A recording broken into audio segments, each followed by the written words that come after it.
আপনারা যারা কৃষিকাজ, মৎস্য চাষ কিংবা পশুপালন করেন অথবা এসব বিষয়ে নতুন কোনো তথ্য জানতে চান, শুরু করছি তাদের জন্য কৃষি উন্নয়ন ভিত্তিক প্রামাণ্য অনুষ্ঠান মাটি ও মানুষ। সেই দর্শক, আমাদের আজকের অনুষ্ঠানের প্রতিবেদনের মূল বিষয় হচ্ছে বাংলাদেশে অতি আধুনিক পদ্ধতিতে ভেনামের চিংড়ি চাষ। আমরা আজকে এসেছি কক্সবাজারে। দেখুন ভেনামের চিংড়ি চাষ নিয়ে আমাদের আজকের বিশেষ প্রতিবেদন।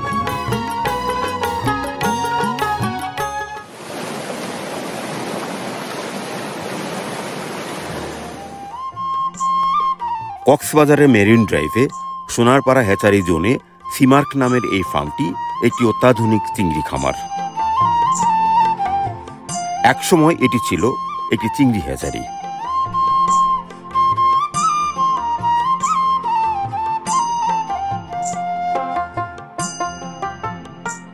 এই বিশাল ফার্মটি ডেলিভারি শেডের একটি অংশে। আমাদের সঙ্গে কথোপকথন শুরু হয় প্রতিষ্ঠানের স্বত্বাধিকারী ইকবাল আহমেদ অবির সঙ্গে। যেমন আমরা গলদার চিংড়ি মাছ খেয়ে আমরা অভ্যস্ত হয়ে গেছি, এইটার উপরে আপনার অভ্যস্ত হইতে হবে। তবে এটার টেস্ট বেশি এবং এখানে প্রোটিন বেশি।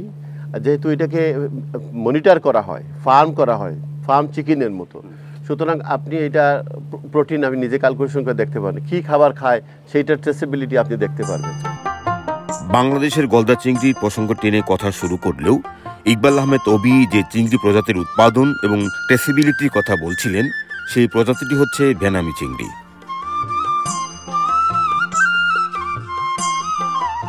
ভেনামি প্রজাতির চিংড়ির সঙ্গে আমাদের দেশের চিংড়ি চাষিরা এখনও তেমন পরিচিত নন।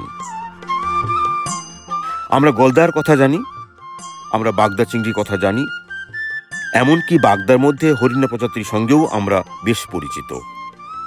মৎস্য বিজ্ঞানীরা এই প্রজাতিকে বলেন ব্ল্যাক টাইগার শিম।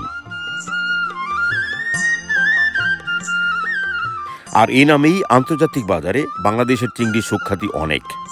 রপ্তানি উন্নয়ন ব্যুরোর পরিসংখ্যানে দেখা যায় কয়েক বছর আগেও বাংলাদেশ থেকে প্রচুর ব্ল্যাক টাইগার শিম রপ্তানি হতো। জলবায়ু পরিবর্তনের ফলে সাম্প্রতিক বছরে চিংড়ি ঘেরে হোয়াইট স্পট ভাইরাস সহ নানা রোগের আক্রমণের কারণে চিংড়ি উৎপাদন ব্যাহত হচ্ছে। ফলে রপ্তানিতে অনেকটা ভাটা পড়েছে এবং আন্তর্জাতিক রপ্তানি বাজারে বাংলাদেশের অংশ 2.5 থেকে দাঁড়িয়েছে 1.49%। এদিকে সাম্প্রতিক সময়ে আন্তর্জাতিক বাজারে 50% চিংড়ি রপ্তানি হয় ভারত ও ইকুয়েডর থেকে। এর সিংহভাগ ভেনামি চিংড়ি।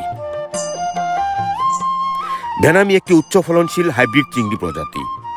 অধিক উৎপাদনের কারণে এই সময় এসে সারা বিশ্বে ব্যাপকভাবে ভেনামির চাষ হচ্ছে। হাই ইন্টেন্সিভ পদ্ধতিতে যার উৎপাদন হয়ে থাকে হেক্টরে প্রায় 80 মেট্রিক টন। অথচ বাংলাদেশে প্রচলিত পদ্ধতিতে বাগদা চিংড়ির ফলন প্রতি হেক্টরে 300 থেকে 400 কেজি এবং আধা নিবিড় পদ্ধতিতে সর্বোচ্চ উৎপাদন 5 থেকে 7 মেট্রিক টন। এই পরিসংখ্যানে এটা সহজেই অনুমান করা যায় আন্তর্জাতিক পরিমণ্ডলে চিংড়ি উৎপাদনে আমরা কতদূর পিছিয়ে আছি। তবে আসার কথা দেরিতে হলেও বাংলাদেশে এরই মধ্যে ভেনামি চিংড়ি চাষ শুরু হয়েছে। উল্লেখ্য 2019 সালে মৎস্য অধিদপ্তরের তদারকিতে খুলনার পাইকগাছা ও কক্সবাজারে ভেনামি চিংড়ি পরীক্ষামূলক চাষ শুরু হয়। পরপর 3 বছর মাঠ পরীক্ষা ও ফলাফলের ভিত্তিতে সরকার 2023 সালে 11টি প্রতিষ্ঠানকে ভেনামি চিংড়ি চাষের অনুমোদন প্রদান করে। কক্সবাজারে সিমার্ক এর মধ্যে অন্যতম। সিমার্ক চলতি বছরের শুরুতে প্রথমবার থাইল্যান্ড থেকে ভেনামির পোস্ট লার্ভা বা পিএল এনে বাণিজ্যিক চাষ শুরু করে। প্রথমবার এ করে উৎপাদিত হয়েছে 20 মেট্রিক টন, যা প্রতি হেক্টরে 50 মেট্রিক টনের মতো। দ্বিতীয়বার গেল সেপ্টেম্বরে 25, 26 ও 27 তারিখে পর্যায়ক্রমে 3টি কালচারাল পন্ডে 20 লক্ষ ভেনামির পোনা ছাড়া হয়। সিমার্ক আশা করছে 20 লক্ষ পোনা থেকে অন্তত 30 থেকে 32 মেট্রিক টন চিংড়ি পাওয়া যাবে হেক্টরে, যার ফলন হবে প্রায় 70 থেকে 80 মেট্রিক টন। মূলত ভেনামি চিংড়ি চাষ ব্যবস্থাপনা একটি সংবেদনশীল কর্মপ্রক্রিয়া। গুণগত মানের ভেনামি চিংড়ি উৎপাদনে পুরো প্রক্রিয়াটিকে ট্রেসেবিলিটি ইন্ডিকেটর হিসেবে ধরা হয়। ভেনামি চিংড়ি চাষ পদ্ধতি নিয়ে পূর্ণাঙ্গ প্রতিবেদন প্রস্তুতে মাটি ও মানুষের ধারণ দল আমরা ধারাবাহিকভাবে কয়েক দফায় চিত্র ধারণ করি। শুরুতেই ছিল নিয়ন্ত্রিত পরিবেশে পুকুরে পোনা অবমুক্তকরণ। তারিখ 27 সেপ্টেম্বর রাত 10টা। আমরা এখান থেকে ট্যাঙ্ক থেকে মাছটা ধরতেছি, ধরার পর এই যে এই মাছটা এখন বয়স হচ্ছে আমাদের এখানে 15 দিন। আচ্ছা, তারপর এই মাছটা ধরে আমরা এখন আমাদের পাইপলাইনে আছে পুকুরে নিক্ষেপ করার জন্য, পাইপলাইন দিয়ে মাছটা পাইপ দিয়ে মাছটাকে দিচ্ছেন? জি। এর সুবিধাটা কি? পাইপ দেওয়ার কারণটা কি? আমাদের সার্ভাইভাল রেট ভালো থাকবে, মর্টালিটি কম হবে।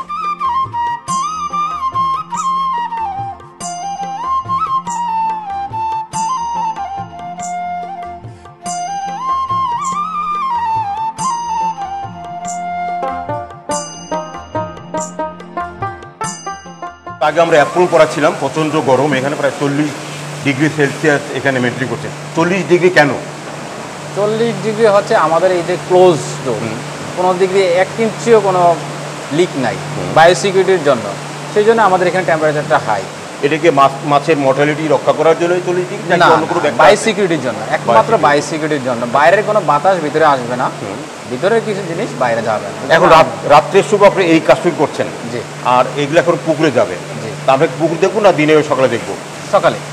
তাহলে দর্শক যে আমরা দেখলাম যে এই সেন্সিটিভ এই বিষয়গুলো, ভেড়ামি, চিংড়ির পোনা শনাক্ত করতে গেলে একটা বিশেষ সময় লাগে, তাপমাত্রা কম থাকে, যে কারণে দেখলাম।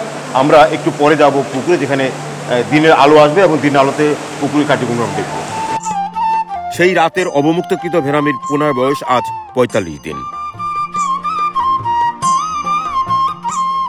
পোনার ঘনত্ব অধিক হওয়ার কারণে আজ থেকে পার্শিয়ালি হারভেস্ট শুরু হবে এবং 3 দফায় হারভেস্ট শেষ করা হবে। যেমন প্রথমবার 45 দিনে ঘনত্বের 30%, দ্বিতীয়বার 60 দিনে ঘনত্বের 30%, শেষবার 75 দিনে ঘনত্বের 40% হারভেস্ট করা হবে। এই দীর্ঘ সময়ে ভেনামি পিএলকে বয়স অনুযায়ী উপযুক্ত খাবার প্রদান, পুকুরে পানি পরিবর্তন, সংরক্ষণকৃত সামুদ্রিক পানির গুণাগুণ নিয়ন্ত্রণ ইত্যাদি কর্মকাণ্ড পরিচালনা করা হয়েছে। এখন আমরা পার্টলি মানে তিন অংশের একটা অংশ আমরা উঠাবো, তারপরে আরেকটা অংশ উঠাবো, তারপরে আরেকটা অংশ উঠাবো, অ্যান্ড এই সিকুয়েন্সলি যেটা সাইজটা বড় হতে থাকবে। তৃতীয় বছর এটা বোধহয় না, দ্বিতীয় বছর। প্রথম বছরের লাইন কি ছিল এবং কেমন উৎপাদন ছিল, এবার কেমন আশা করছেন? প্রথম বছর থেকে এই বছর অন্তত 30% বেশি হবে, কস্ট অনেক 20-25% কমে যাবে এবং উৎপাদন বেশি হবে। হারভেস্ট প্রস্তুতিতে কালচার পন্ডে ব্যবহারকৃত নেট সহ সকল হারভেস্ট উপকরণে বায়োসিকিউরিটি নিয়ন্ত্রণ করা হচ্ছে।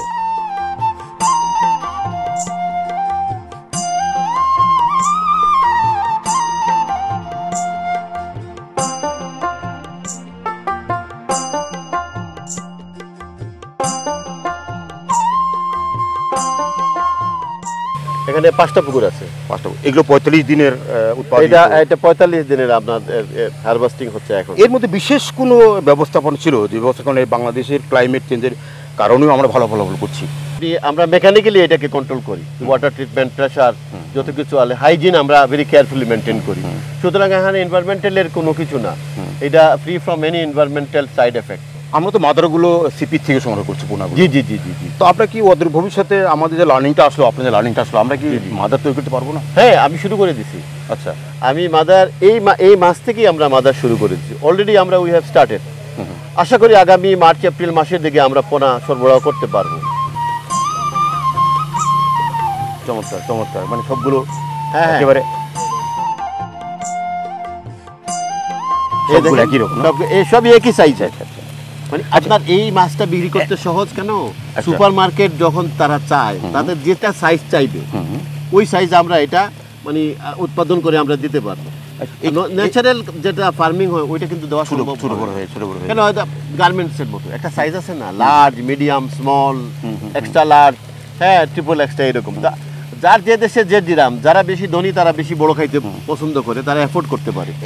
এটা তো ছোট মিডিয়াম সাইজ, এটা ছোট মিডিয়াম। 1 কেজি হবে? এটা 1 কেজি হবে 40-50টা। আপনার ইউকে মার্কেটে কোনটা ডিমান্ড বেশি? আমাদের এটা ওয়ার্ল্ডের সব জায়গায় এটা ডিমান্ড। কেন এটা আপনার সব মানুষ এফোর্ড করতে পারে, anybody can afford it because it's smaller, it's cheaper, এবং এটা খাইতেও স্বাদ বেশি। এখন যে হারভেস্ট করবেন এরপরে যে কিছু থাকবে সেগুলো কি সাইজ এটা আরো 1 গুণ বেশি হয়ে যাবে। এরপরে যেটা থাকবে ওইটা অলমোস্ট 3 টাইম বিগার হয়ে যাবে, বড় সাইজ হয়ে যাবে। এই বছরে গত বছরের চেয়ে এবছর কত বেশি উৎপাদিত হবে সবগুলো?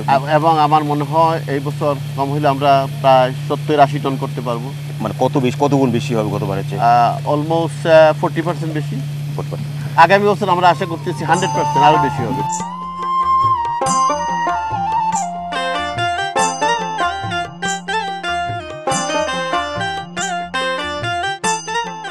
ইকবাল সাহেব, আপনার কথা সূত্র ধরে আমরা বলছি যে 30 গুণ বেশি ফল আমরা পাচ্ছি। এটা কি থাইল্যান্ডের মতোই বা অন্য দেশের মধ্যে ফলনটা পাচ্ছি নাকি একটু ব্যতিক্রম আছে? আমি থাইল্যান্ডের সিপির যে বড় কনসালটেন্ট, সে বলছে যে আমি বেশি পাচ্ছি, আমি থাইল্যান্ড থেকে বেশি পাচ্ছি, এবং সে বলছে যে আমাদের যে farm is one of the best in the world. So আমি মানে এত গর্বিত, proudly I should say that I have done a fantastic job, এবং আমি এটা, আমার ডোর ইজ ওপেন। আচ্ছা, আমার ফার্ম খোলা, আমার কনসালটেন্টে বলে দিচ্ছি যে যে যেটা চায় তার মানে প্রশিক্ষণ দেবেন, পুনঃ দেবেন,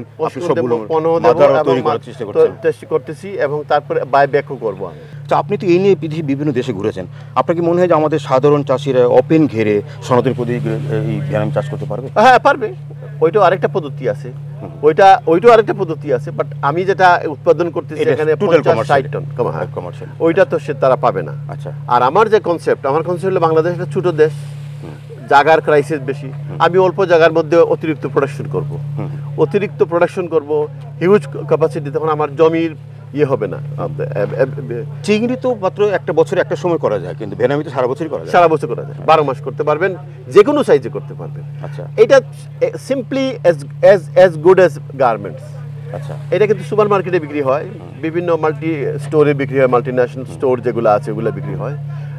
আপনার কারফিউ বলেন, টেস্কো বলেন, সেন্সবেরি বলেন, ওয়ালমার্ট বলেন, সব জায়গায় তাদের পারচেজ হলো thousands of container and different sizes. পুকুর থেকে তুলে জ্যান্ত ভেনামি চিংড়ি বরফজাত করে নিজস্ব প্রক্রিয়াজাত কেন্দ্রে পাঠানো হবে এবং দ্রুততম সময়ে প্রক্রিয়াজাত করে সরাসরি যুক্তরাজ্য সহ ইউরোপিয়ান বাজারে সরবরাহ করা হবে। পুরো প্রক্রিয়াজাতকরণ পদ্ধতি আমরা দেখব প্রতিবেদনের শেষ অংশে। এদিকে প্রথমবারে ভেনামি চিংড়ি হারভেস্টকে কেন্দ্র করে সিমার্কে অনুষ্ঠিত হয় ভেনামি বিষয়ক কর্মশালা, যেখানে বাংলাদেশ শিম ফাউন্ডেশনের চেয়ারম্যান জনাব মাহমুদুল হক সহ কক্সবাজার, খুলনা, সাতক্ষীরা থেকে বেশ কয়েকজন উদ্যোক্তা উপস্থিত ছিলেন। গোটা পৃথিবীতে দেখা যাচ্ছে এখন ভেনামি চাষের উৎপাদন বাড়ছে, এবং আমাদের যে 2000 সালে বাগদা গ্লোবালি যেখানে প্রায় 80%, সেটা কিন্তু এখন এসে দাঁড়িয়েছে লেস দ্যান 15% গ্লোবালি। তো এখন ট্রেন্ডটা হচ্ছে সব ভেনামির দিকে। তবে যেহেতু এই ভেনামি দিকে যাচ্ছে, আমরা মনে করছি এটাকে পাইলট বেসিসে আমরা করতে পারি কিনা। এখানেও আজকে যে সুপার ইন্টেন্সিভ যেটা করছেন, যেটা ইকবাল সাহেবের সিমার্কে, সেটা একটা আমি মনে করি এই যে একটা আমাদের বড় দৃষ্টান্ত স্থাপন। জনাব হক, শুধুমাত্র এই সিমার্কস দেখে তো আমাদের সারা বাংলাদেশের উদ্যোক্তাদের বিচার করা যাবে না, কারণ এটা এখানে অর্থ বিনিয়োগের ব্যাপার রয়েছে, এখানে হাই ইন্টেন্সিভ কেয়ারের ব্যাপার রয়েছে। এই সবগুলো নিয়ে সিম ফাউন্ডেশনের কোনো পরামর্শ আছে কিনা? আমার হচ্ছে যে আমরা ভেনামি করতে যাই, সে ভেনামিটা মোস্টলি আমাকে ইন্টেন্সিভ করতে হয়, সুপার ইন্টেন্সিভ, যেটা অ্যাকচুয়ালি আমাদের যে দেশের যে সম্ভব নয়। ক্ষুদ্র চাষি যারা আছেন, স্পেশালি আপনারা জানেন আমাদের 2,70,000 হেক্টর জায়গা আছে। এই 2,70,000 হেক্টর আবার 2,80,000 উপর আমার চিংড়ি চাষি আছে। তার মানে আমার চিংড়ি চাষের একটা চিংড়ি ফার্মের অ্যাভারেজ সাইজ হচ্ছে লেস দেন 1 হেক্টর। তো সেই জন্য আমাদের সাধারণ খামারিরা তাদের পক্ষে ভেনামিতে যাওয়া সম্ভব না। এখানে একটা উদ্যোক্তাদের আসতে হবে। আসলে আমাদের one of our biggest problem was policy making. আপনার ধরেন ফার্মারদের স্পেশাল পারমিশন লাগবে এটা চাষ করার জন্য। আচ্ছা, তো এখন ফার্মার যারা আছে ওরা খুবই ধরেন they really don't know how to apply, তারপরে এইসব অনেক ধরনের হ্যাসেলস ইয়ে করতে হয়, তো ওরা অত এনকারেজ হয়নি আর কি। আমার মনে হয় এই পলিসির ক্ষেত্রে একটা চেঞ্জ আনার খুবই দরকার, যে কোনো পারমিশন লাগবে না, সবাই ফ্রিলি মানে সনাতনী পুকুরও করতে পারবে। জি জি জি, যেটা ইচ্ছে ওটা আপনি করতে পারবেন। হ্যাঁ, এখানে কোনো রিস্কও নাই, কারণ বিভিন্ন দেশ করছে, দুইটা একসাথেই হচ্ছে, মানে ব্ল্যাক টাইগার প্রন আর ভেনামি দুটো একসাথেই হচ্ছে, কোনো সমস্যা দেখছি না। কক্সবাজার থেকে আমরা এখন চট্টগ্রামের প্রক্রিয়াজাত কেন্দ্রে। এবার দেখুন ভেনামি চিংড়ি প্রক্রিয়াজাতকরণের ধারাবাহিক পদ্ধতি।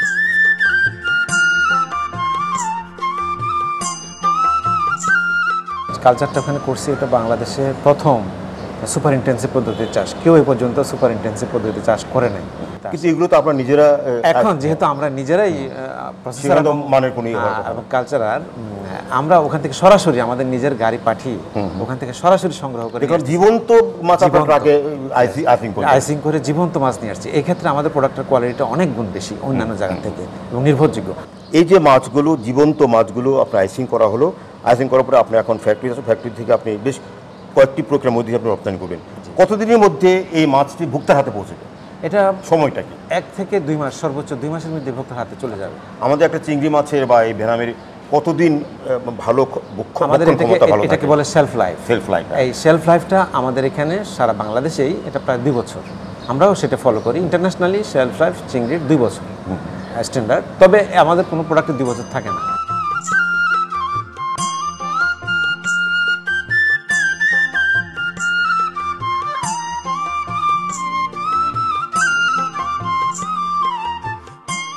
আচ্ছা, ইউরোপের একটা কোনো ভোক্তা যদি জানতে চায় যে আমি যে ভেনামিটা খাচ্ছি এটা টোটাল লাইফ সাইকেলটা কি, এটা কি আপনাদের অনলাইনে আছে? ভেরি সিম্পল, খুবই সিম্পল ট্রেসেবিলিটি। কারণ এখানে অন্য সিমসের ক্ষেত্রে সেগুলো ওই যে বললাম আরও কয়েকটা স্টেপ মধ্যখানে রয়ে গেছে। এখন আমাদের সরাসরি আমাদের কাছে কমপ্লেন আসলে আমরা ওখানে আমাদের ফিল্ড লেভেলে যে তথ্য আছে ওটা সরবরাহ করে দিতে পারবো। ওই চিংড়ি মাছকে কী খাওয়াইছি, কীভাবে ট্রিট করছি, কতদিন রেখেছি, এই সমস্ত ফ্যাসিলিটি কি ইন্ডিকেশন দেওয়া? হ্যাঁ, ইন্ডিকেশন সবগুলি ডাটা আমাদের একদম এক্সেল শিটে ডাটা করা, ডেইলি আমার কাছে ডাটাগুলি আসতেছে। আচ্ছা, আমি এগুলো অবজার্ভ করতেছি, প্রয়োজনীয় সংশোধনের জন্য। এরপরও বাংলাদেশে তো আমরা এত অত্যাধুনিক হতে পারিনি এখনো। সেই ক্ষেত্রে এই ভেনামির যদি আমরা আরো উচ্চ ধরনের মান নিয়ন্ত্রণ করতে চাই, আরো কি ধরনের পদক্ষেপ করা উচিত সরকারের বা আপনাদের পদক্ষেপগুলো কেমন হবে? না, আরো উন্নত হলে আমাদের আসলে ফার্মারদের এগিয়ে আসা উচিত। এই ফার্মারের এগিয়ে আসার ক্ষেত্রে একটু সমস্যা হলো যে ওদের হয়তো লোনের প্রয়োজন আছে, অনেকে ঋণের প্রয়োজন আছে, অর্থনৈতিক সাপোর্ট, এবং এই সাপোর্টের জন্য গভর্নমেন্ট দক্ষতার ক্ষেত্রে অনেকে নিজেরা সহযোগী করতেছে। তারপরেও আমরা বলতে চাই যে যদি আমাদের থেকে কেউ সিক করে এক্সপার্টিস, আমরা দিতে একদম প্রস্তুত, অলওয়েজ হেল্প করার জন্য একদম প্রস্তুত।